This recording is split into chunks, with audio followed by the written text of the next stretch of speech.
Proteins powder use பண்ணுறதுனால bone mineral loss ஆகுது, kidney failure ஆகுதுன்ட்டு Indian council of medical research அதிர்ச்சிகரமான ஒரு தகவல் கொடுத்துருக்கு அப்படின்ட்டு ஏகப்பட்ட பாடி பில்டர்ஸ் எல்லாருமே ஒரு மன வருத்தத்தில் இருக்காங்க. என்னப்பா இது அப்படின்ட்டு, இது இந்தளவுக்கு உண்மை அப்படின்ட்டு.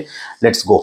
ஃபர்ஸ்ட் ஆஃப் ஆல் இந்த ப்ரோட்டீன் பவுடரை பொறுத்த வரைக்கும் ஃபர்ஸ்ட் கான்செப்ட் என்னன்னா, it is a supplement, not a replacement. அப்படின்னு என்னன்னா, இது ஒரு அடிக்ஷனாக ஒரு அடிக்டிவாக எக்ஸ்ட்ரா கொஞ்சம் ப்ரோட்டீன் தருமே தவிர இது எந்த ஃபுட்டுக்கும் மாற்று கிடையாது அப்படின்றது ஃபர்ஸ்ட் ரொம்ப ரொம்ப முக்கியமான பாயிண்ட். ரெண்டாவது, இந்த பாடி பில்டர்ஸும் சரி, இந்த ப்ரோட்டீன் பவுடர் எடுக்கிறவங்களும் சரி, இதுதான் மெயின் ஃபுட்டாக பார்க்குறாங்களே தவிர மற்ற எந்த விதமான ஃபுட்ஸை அவங்க எடுக்கிறது இல்லை.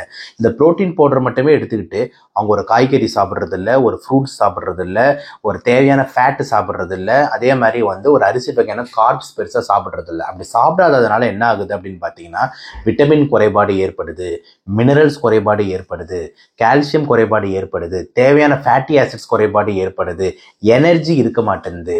ஸோ என்ன சொல்ல வரோன்னா, நம்ம ஒரு பேலன்ஸ்டு டயட் சாப்பிடணும். எல்லாமே கலந்த மாதிரி ஒரு வகையான ஃபுட்டு சாப்பிட்றது ரொம்ப ரொம்ப முக்கியம். நீங்களே யோசிச்சு பாருங்க, வெறும் ப்ரோட்டீன் வச்சுட்டு இந்த மசில்ஸை மட்டும் இப்படி வச்சுக்கிட்டு உள்ளுக்குள்ளே இருக்கிற உறுப்புகள்லாம் சரியாக செயல்படலை, நல்ல லிவர் இல்லை, நல்ல கிட்னி இல்லைன்னா என்ன பிரயோஜனம் இந்த மசில்ஸை மட்டும் வச்சுக்கிறதுக்கு?